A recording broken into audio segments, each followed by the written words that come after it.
Bonjour à tous et bienvenue dans MissNet. Et tout de suite, une réaction en chaîne.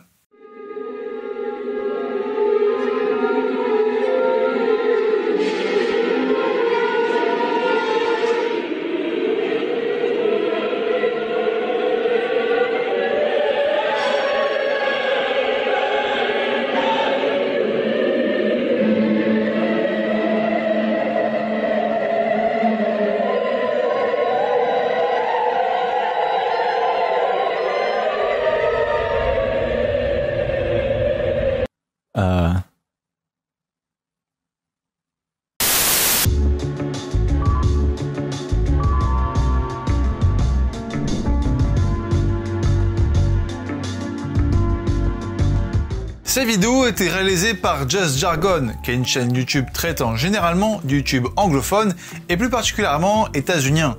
Et au milieu de tout ça, il réalise cette vidéo nommée Reacception. Le titre présente bien de la vidéo. On y voit un enchaînement de différents youtubeurs notables par un dézoom numérique dont chacun réagit à la réaction du précédent, jusqu'à qu'on perde le fil et que ça devienne absurde, comme le souligne sa dernière réaction.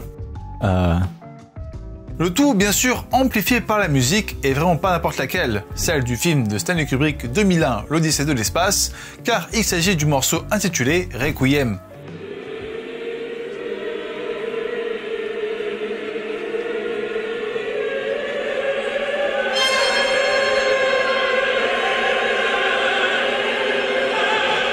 Et ce morceau est très important dans le film car il représente l'élément le plus iconique du film, le monolithe noir.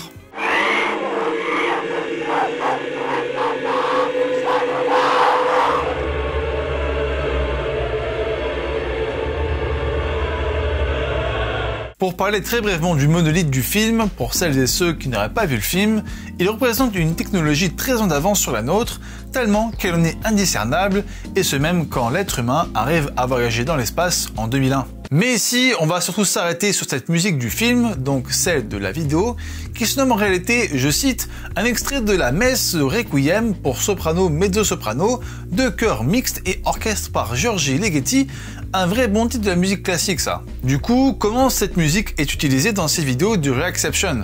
Alors, avec ce montage de dézoom en dézoom, on fait face à une mise en abîme grandissante qui laisse planer un vide toujours plus grand, tant ça dure, tant ça se répète et ça s'enchaîne. Et bien sûr, la musique amplifie cette impression de vide toujours plus grand avec les chœurs qui s'accumulent toujours plus et en étant de plus en plus forts avec les instruments derrière qui appuient cette oppression grandissante. D'accord, mais pourquoi on ressent un vide? D'abord, si on revient sur le film et sur le monolithe, la musique met en exergue la distance qui sépare les humains du monolithe noir, tant elle paraît toujours plus avancée de nous, et c'est cette distance qui amène à ce sentiment de vide grandissant. Et dans la vidéo, on voit des gens se réagir de l'un à l'autre sans qu'on sache la raison de base. Et forcément, sans une raison qui pourrait expliquer ce montage, eh bien plus ça va et plus ça devient absurde et pas dans le bon sens du terme. Surtout que le montage laisse clairement penser que dès le début, il n'y a pas vraiment de sens. Ça part tout de suite sur un dézoom au bout de 2 secondes de la vidéo sans qu'on sache pourquoi. Ensuite, quand on regarde les vidéos en soi, finalement c'est à chaque fois la même chose. Et ce même si les personnes, les décors, la distance entre eux et la caméra change. Car ça reste des personnes chez eux se filmant et réagissant à une autre personne qui se filme chez elle. Donc de facto, c'est constamment la même mise en scène, une mise en scène plus que basique. Par conséquent, la seule chose qui dynamise la vidéo, c'est l'enchaînement des dézooms et aussi par la même occasion, l'emplacement de la vidéo à laquelle chacun réagit, qui peut être dans les 4 coins du cadre, voire au centre à la fin. Donc la sensation de vide, c'est qu'on voit la même chose se répéter, mais qu'en plus, toutes ces personnes sont consentantes, et qu'il y a donc beaucoup de personnes qui jouent à cette mise en abîme, ma foi, très vite de sens. Et c'est ça qui fait peur. Un vide réalisé collectivement qui ne s'arrête jamais. Et la musique du film est utilisée d'une autre manière. Dans le film, elle souligne la distance qui nous sépare face à quelque chose de bien plus grand que nous.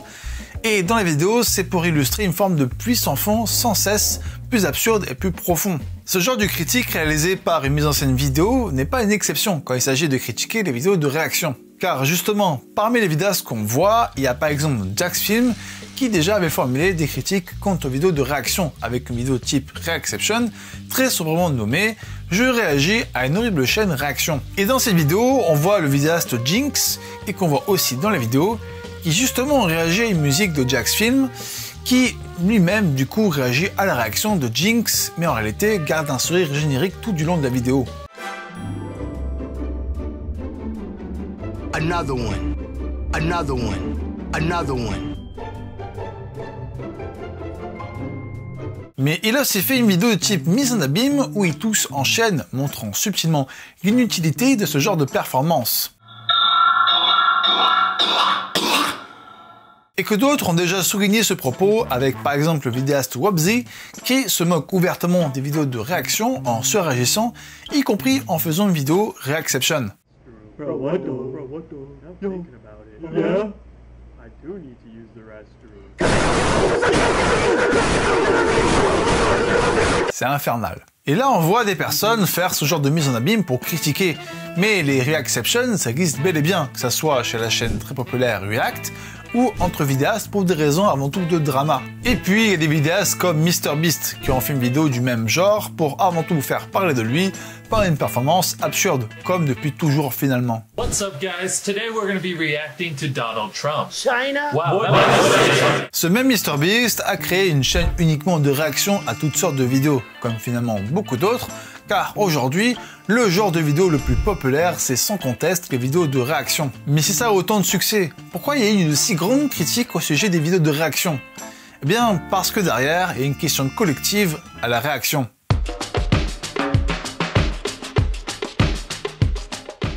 Alors on va parler franchement du genre de vidéo dit de réaction, comprendre son succès si particulier, mais aussi son origine, parce qu'en vérité, ça date bien avant YouTube. En effet, si on va de l'autre côté du globe, à savoir au Japon, leurs émissions avaient déjà ce parti pris de mettre en petit dans un coin du cadre les réactions des différents invités face à ce qu'ils voient. Et puis si on regarde du côté du cinéma, on retrouve ces moments où un personnage assiste à une scène où nous, spectateurs et spectatrices, sommes les seuls à savoir que ce personnage assiste à ça. Autrement dit, nous avons le luxe absolu de voir la réaction de ce personnage. Mais si à la télé japonaise ou dans un film, on restait dans le cadre d'une mise en scène bien établie, aujourd'hui c'est totalement différent, car les décors et les personnes sont pour la plupart totalement réalistes. Ce qui confère du coup une esthétique du film maison, car comme le dit le journaliste Sam Anderson dans son article du New York Times, regardez les gens, regardez, c'est un vrai titre d'article. Les paysages des vidéos de réaction sont composés principalement de choses qui sont exclues des images officielles de l'Amérique, ou du moins stylisées au-delà de toute reconnaissance. Rallonges, gradateur, ventilateur de plafond, cheminée, mur beige. L'éclairage est mauvais, la caméra est presque toujours instable, les humains sont réduits au torse et au coude, au front et au ventre. Tout cela se combine pour créer un sentiment d'authenticité parfaite, que nous sommes au plus profond de la salle des machines de l'Amérique du XXIe siècle. Pourtant, malgré les différentes personnes et les différents intérieurs, il y a un grand paradoxe, celui que nous sommes au fond collectivement très semblables, car comme il précise, la chose la plus frappante à propos des vidéos de réaction, si vous en regardez une série, est leur similitude. Il y a peu de différences stylistiques. Un gars va crier et sauter de sa chaise, un autre restera la bouche bée. Mais tout le monde a fondamentalement les mêmes réponses au même moment. La grande leçon du genre est que nous sommes physiquement différents, nos canapés, nos lits, nos coiffures, mais spirituellement uniformes. Cela fait partie de l'attrait des vidéos de réaction, de nous permettre de faire l'expérience, à une époque de différences culturelles croissantes, de l'universalité réconfortante de la nature humaine. Déjà, je pense que vous prenez mieux le succès de ces vidéos. Bien, l'aspect tout aussi important, et vous attendiez, l'identification à l'autre, surtout de nos jours, car on vit dans un contexte particulier. Pour le sujet, les vidéos de réaction, c'est quoi? De Radio-Canada, plus précisément de Région 08, Nina Duc, chargée de cours au département de communication sociale et publique à l'UQAM et doctorante spécialisée sur les pratiques adolescentes en ligne, affirme d'abord. On regarde quelque chose que nous, on connaît. Hein. Donc, nous, on a vu le film, nous, on a vu cette vidéo-là. Et on cherche à voir les réactions des autres. Il y a une certaine conversation. Hein. Puis je parlais avec des jeunes, puis ils ont l'impression, d'une certaine façon, de jaser. Puis elle ajoute... Aujourd'hui, la consommation de contenu médiatique se fait beaucoup seul, hein, beaucoup plus qu'avant. Avant, on avait des rituels, on se rencontrait ensemble, on regardait des choses ensemble. Maintenant, on a cette tendance à regarder des choses toute seule dans notre chambre à coucher, tard le soir. Et donc, on n'a pas ce côté-là de partager. Et les react vidéos, d'une certaine façon, nous inscrivent dans un partage social plus grand.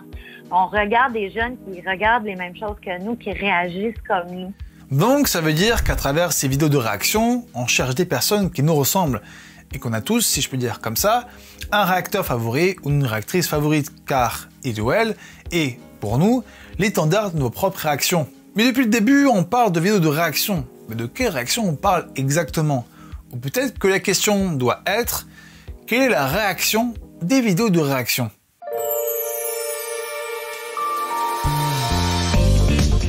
Avec la quantité astronomique de vidéos de réaction, on retrouve toutes les émotions possibles. Joie, choc, peur, colère, honte, malaise, ou bien encore, évidemment, le rire. Mais quelle est la réaction qui amène à ces émotions? Car pour passer d'un état, on va dire, neutre, à une forte émotion, et ça, d'un coup, il faut quelque chose de suffisamment fort qui puisse changer notre état. C'est évident une fois qu'on le dit clairement, car dans le cas où on veut voir la réaction d'une personne face à une vidéo, on sait de manière à peu près sûre que la personne qui va réagir n'a pas encore vu le moment précis de la vidéo en question et qui risque d'être fortement surpris. Donc oui, le point de départ de toutes les réactions, c'est la surprise. Et c'est bien là, généralement, qu'on peut juger une réaction honnête et sincère, donc authentique, à une fausse réaction, c'est-à-dire une réaction artificielle, dont l'unique but est de faire exister la personne qui fait la réaction, dont la stratégie est souvent la surréaction. Donc, on comprend déjà ce qu'on recherche à travers les vidéos de réaction. C'est l'authenticité, car on va voir une personne réagissant comme nous, et puis on comprend aussi un rejet de la surenchère, car ça joue aussi sur nos affects, dont le but premier est d'attirer le maximum d'attention sur soi. Et c'est là le véritable propos de la vidéo de Just Jargon, une surenchère absurde et artificielle de réaction qui dépasse toute limite et semble vraiment sonner le glas des vidéos de réaction. Mais non, parce qu'en réalité, les chaînes, les youtubeurs et les streamers qui font du react, comme on dit, n'ont jamais été aussi populaires. Mais pourquoi? Surtout après autant de temps d'existence du genre qui aurait dû lasser le public. Eh bien, pour avoir la réponse, on va se tourner vers des réactions très précises, les réactions de matchs de football. Les matchs restent des événements ponctuels, mais surtout passionnels, qui peuvent nous mener à la plus grande joie. Et je sais de quoi je parle.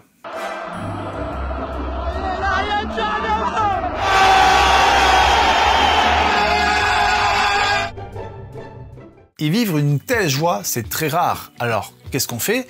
Une fois un match terminé, surtout après de telles émotions, on peut voir le résumé du match ou voir la réaction d'un supporter, d'un groupe, d'une foule en direct devant le match pour revivre les émotions qu'on a vécues face à ce match. Comme le disent les deux frères de la chaîne des Twin FIFA dans l'article de SoFoot, vidéo réaction de match, ça part en live, vivre quelque chose en direct ou ressentir les mêmes émotions que des personnes que tu aimes bien, c'est toujours sympa, avance les deux frangins. Surtout quand ce sont des bons matchs.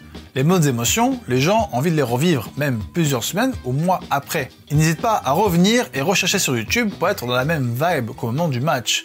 Ils veulent revivre la célébration du 4e but de Mbappé au Camp Nou, et c'est pour cela qu'ils vont aller voir notre vidéo. Et bien sûr, ce phénomène ne s'arrête pas au sport. Beaucoup qui ont vu au cinéma ou à la télé la fameuse scène de Star Wars entre Darth Vader et Luke Skywalker ont dit ressentir les mêmes émotions pendant un court instant quand ils ont vu la réaction d'une personne qui découvrait pour la première fois cette scène culte. What? Mais quand on y réfléchit un peu, c'est quand même bizarre ça. Parce que si on voulait revivre ces moments uniques, il nous suffirait de s'en souvenir, de laisser un temps pour se replonger à ce moment-là grâce à notre mémoire. Donc, pourquoi ce besoin de voir la réaction pour revivre une émotion? Certains vont me dire que ce souvenir n'est pas suffisant, et je comprends, et je pense pas être le seul. Mais du coup, qu'est-ce qui manque pour qu'on ne puisse pas simplement se satisfaire du souvenir? Surtout que, si on est honnête, est-ce qu'on réagit physiquement comme ces personnes qu'on regarde? On est plutôt d'accord que non, mais ils représentent quand même nos émotions parce que leur réaction est une traduction de nos émotions. On réagit par procuration de leur réaction. Mais ça, je l'ai déjà dit avant.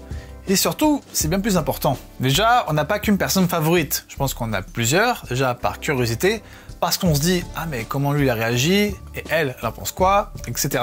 Ensuite, il y a un besoin de représentation de soi. Mais en retour, on se nourrit de ces réactions pour mieux se connaître, pour mieux apprendre de l'autre, et ça toujours par l'image. En effet, toutes ces réactions nous invitent aussi à interroger notre propre réaction, voire à revivre autrement ce qu'on souhaite à nouveau ressentir. Donc on voit bien à quel point on participe pleinement aussi à ces réactions, et ce simplement en regardant des personnes chez elles.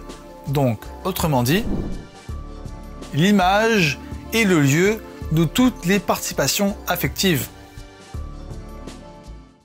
Voilà, merci à tous d'avoir regardé ma vidéo, et bien sûr merci au 404 de me soutenir. Le 404 est un collectif de vidéastes dont j'en fais partie. Le lien du Discord du 404 est en description. Et en attendant, je vous dis à la prochaine. Ciao! C'était M, c'était N, c'était Miss Net.